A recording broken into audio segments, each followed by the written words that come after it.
My new blog. कैसे हैं आप सभी? आई होप आप सभी लोग बहुत अच्छे होंगे। मैं भी ठीक हूँ। तो फ्रेंड्स, ये वीडियो है सोमवार के दिन का। तो यहाँ पर अभी सुबह का टाइम है। सुबह के अभी यहाँ पर 6:30 के लगभग हो रहे हैं। तो मैं अभी हॉल में आ गई हूँ क्योंकि बाहर मेरी झाड़ू लग गई थी। तो अब मुझे हॉल में झाड़ू लगाना है। तो झाड़ू लगाने से पहले जो सामान बिखरे हुए रहते हैं ना, जैसे कि कुर्सियाँ वगैरह, रात में बच्चे लोग काफ़ी देर तक जागते हैं तो कुर्सियाँ वगैरह ऐसे ही फैला देते हैं। तो वो सारी कुर्सियों को मैंने समेट ली हूँ। अब मैं हॉल में झाड़ू लगाऊंगी। और आप देख सकते हैं अभी बच्चे लोग सो रहे हैं तो वो इतनी जल्दी नहीं उठेंगे। और बाहर की जो झाड़ू लगाने का काम है मेरा, वो हो गया है। मैं यहाँ पर झाड़ू लगा रही थी तो देखिए जो काली वाली गाय वालन है ना, वो निकल गई थी। और बारिश में ना ये सब कीड़े मकोड़े की काफ़ी परेशानी हो जाती है और पता नहीं ऊपर कैसे आ जाते हैं ये कीड़े मकोड़े। तो वो गाय ग्वालन जो थी उसे मैंने बाहर फेंक दी हूँ और अब मैं झाड़ू लगाने लगी हूँ। और जब मैं सुबह झाड़ू लगाती हूँ ना, तो आसपास देख लेती हूँ कि कहीं जाले तो नहीं है। तो हाथों हाथ जाले भी निकल जाते हैं। और हमेशा इसी तरह से मैं झाड़ू लगाती हूँ कि आसपास देख के थोड़े बहुत जो जाले होते हैं वो मैं निकाल लेती हूँ। हाँ, जब मुझे बहुत ज़्यादा डीप क्लीनिंग करनी होती है तो फिर कुर्सी लगा के अच्छे से ही जाले निकालने पड़ते हैं।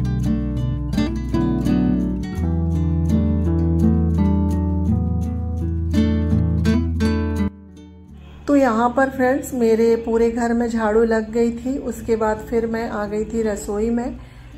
तो यहाँ पर आज सोमवार का दिन है तो पहले मैं क्या है खाना बना के रख देती हूँ क्योंकि आज मुझे कुछ एक्स्ट्रा क्लीनिंग करनी है।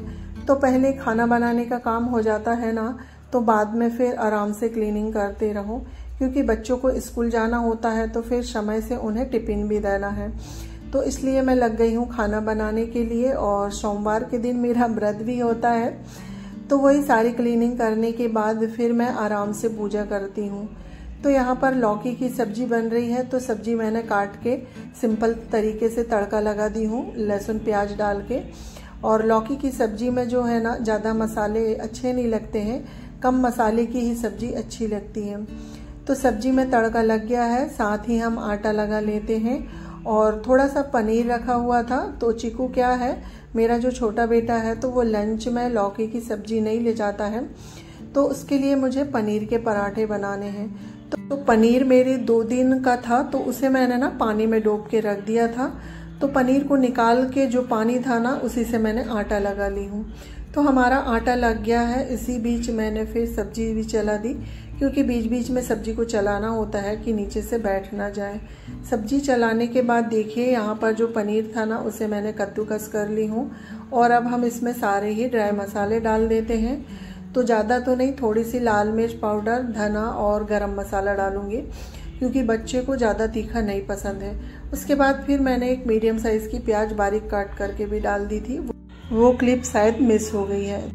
तो देखिए फ्रेंड्स, आटा जो है हमारा अच्छे से सेट हो गया है। तो अब हम पराठे बना लेते हैं। तो सबसे पहले मैं क्या है, पहली रोटी गाय के लिए निकालती हूँ। तो पहली रोटी मैंने गाय के लिए बना दी हूँ। और गाय के लिए रोटी हमेशा निकालना चाहिए। और जो पहली रोटी है ना, वो किसी को भी नहीं खाना चाहिए। तो पहली रोटी बन गई है। अब हम पराठे बना लेते हैं। तो यहाँ पर देखिए फ्रेंड्स, मैंने रोटी जैसी बना ली हूँ। उसके बाद पनीर का जो मसाला है ना, हमें वो भर के और आसपास चारों साइड से इसे मोड़ के बिल्कुल हल्के हाथों से दबा दबा के इसे थोड़ा बड़ा कर लेना है। उसके बाद फिर हल्का सा ही बेलन लगता है और जो हमारा है ना पराठा बन के तैयार हो गया। तो देखिए पराठा मैंने एक पराठा बना ली हूँ और उसमें मैं ऑयल लगा देती हूँ। और उसे हमें ना मीडियम टू लो फ्लेम में सेकना है, ज़्यादा तेज आंच में नहीं सेकना है। तो ये धीमी आंच से सिकता रहेगा जब तक हम और पराठे बना लेते हैं। तो देखिए इस तरह से बना के और चारों साइड से हमें बिल्कुल अच्छे से पैक करना है। उसके बाद हल्के हाथ से दबा दो और फिर 2-4 बेलन लगा दो ना, तो हमारा पराठा बनके तैयार हो जाता है। और पराठे बनाने के लिए जब भी हम फिलिंग वाले पराठे बनाते हैं ना, तो उसके लिए क्या है, जो आटे का डो है ना, हल्का सा गीला रखना चाहिए। तो उससे हमारे पराठे बहुत अच्छे बनते हैं और फटते भी नहीं हैं। तो यहाँ पर इसी तरह मैं सारे पराठे बना लेती हूँ। और इतने मसाले से मेरे 5 पराठे बने थे। तो तीनों बच्चों को हो जाएंगे। ऐसा है कि अगर कोई स्कूल नहीं भी जाता है तो फिर अगर एक के लिए बना है तो बच्चों को चाहिए होता है। तो पराठे बन गए थे, उसके बाद फिर मैंने रोटी भी सेक ली थी। अब हम बर्तन साफ कर लेते हैं, काफ़ी सारे बर्तन निकल गए थे।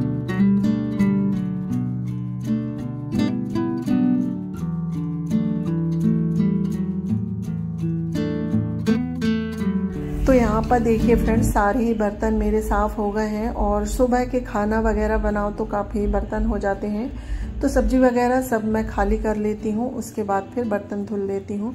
तो बर्तन धुल गए हैं, उसके बाद जो सिंक के आसपास की टाइल्स है ना, नल है, तो सभी जगह मैं साबुन से मल लेती हूँ। उसके बाद फिर पानी डाल के हम इसे धुल लेते हैं, क्योंकि बर्तन साफ करो ना तो टाइल्स में आसपास थोड़े बहुत जो छींटे हैं चले जाते हैं, तो इस तरह साबुन से मल दो ना तो वो अच्छे से चमक जाती हैं। तो सिंक साइड का जो मेरा एरिया है वो साफ़ हो गया है। उसके बाद अब मुझे गैस साफ़ करना है। तो मैं क्या है, रोटी बनाने के बाद सबसे पहले ना बर्तन साफ़ करती हूँ, क्योंकि खाना बनाओ और तुरंत गैस साफ़ करो ना तो गैस गर्म रहती है, और मेरी कांच वाली गैस है तो फिर मुझे ना चिटकने का डर लगता है। ऐसे कोई भी गर्म चीज़ में हम पानी डालते हैं ना तो वो चिटक जाती है, तो इसलिए पहले मैं बर्तन साफ़ कर लेती हूँ जब तक जो हमारी गैस है वो ठंडी हो जाती है। तो यहाँ पर बर्तन साफ़ हो गए थे, तो अब गैस साफ़ कर लेते हैं। तो गैस को भी मैंने साबुन लगा के अच्छे से घिस दी हूँ, क्योंकि पराठे वगैरह बनाओ तो ऑयल के छींटे लग जाते हैं ना, तो साबुन लगा के साफ़ कर दो तो जो चिकनाहट है वो निकल जाती है। उसके बाद 2-3 बार करके हमें साफ़ कपड़े से इसे पोंछ देना है, तो इससे हमारी जो गैस है ना चमक जाती है। तो देखिए हमारी गैस बिल्कुल चमक गई है।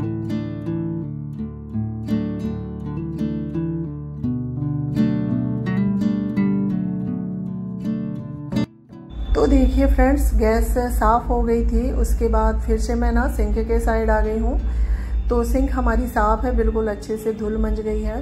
तो कल ये सब्जियाँ आई थी तो मैंने इन्हें धुल के नहीं रखी थी, तो अभी सारी सब्जियों को हम धुल के रख देते हैं। और बारिश हो या ठंडी हो या गर्मी हो, हमेशा मैं सब्जियों को धुल के ही रखती हूँ।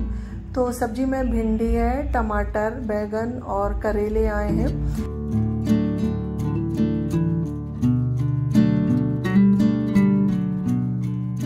तो देखिए फ्रेंड्स, सारी सब्जी धुल गई थी तो मैंने इस टोकरी में निकाल दी हूँ। और इसमें जो थोड़ा बहुत एक्स्ट्रा पानी होता है ना, तो इस तरह से हिला दो और थोड़ा सा टेढ़ा कर दो तो इसका पानी निकल जाता है।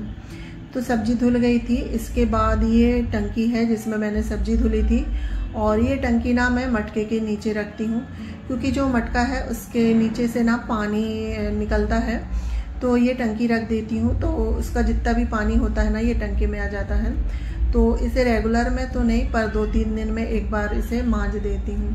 तो अब टंकी को मांज के और मटके को भी धुल के मैंने रख दी हूँ आरओ का पानी भरने के लिए। तो सारा ही काम हो गया था और इन्होंने नहा लिए हैं। तो अब ये पूजा करेंगे, तो इनने पूजा के बर्तन ला के दिए थे, तो पूजा के बर्तन साफ कर देते हैं। और मेरा जो तांबे का लोटा है ना काफ़ी गंदा हो गया था, यानी कि काला काला। और जो तांबे के बर्तन होते हैं ना वो 2-4 दिन में काले काले हो जाते हैं। तो उससे मैं आप लोगों को एक ट्रिक बता रही हूँ। नींबू और नमक से अगर हम जो तांबे के बर्तन हैं ना उसे साफ़ करें तो बहुत अच्छे से साफ़ हो जाते हैं और चमक जाते हैं। तो यहाँ पर मैंने नमक और नींबू लेके अच्छे से घस ली हूँ। उसके बाद फिर जो बर्तन साबुन होती है ना, विम साबुन, उससे हम साफ़ करेंगे। और मैं पूजा के जो बर्तन है ना वो धुलने के लिए अलग साबुन रखती हूँ, और बर्तन धुलने वाली जो मेरी होती है अलग साबुन होती है। तो यहाँ पर देखिए पूजा के बर्तन हमारे धुल गए हैं, और देखिए सारे बर्तन मेरे चमक गए हैं ना। तो ये नमक और नींबू का कमाल है। तो फ्रेंड्स देखिए रसोई का मेरा जो है सारा काम हो गया था। तो साथ ही साथ मैं जो चिकू है ना उसका लंच भी पैक कर देती हूँ। तो लंच में वही पनीर के पराठे हैं और उसके साथ वो अचार ले जाएगा, क्योंकि लौकी की सब्ज़ी तो वो ले जाएगा नहीं।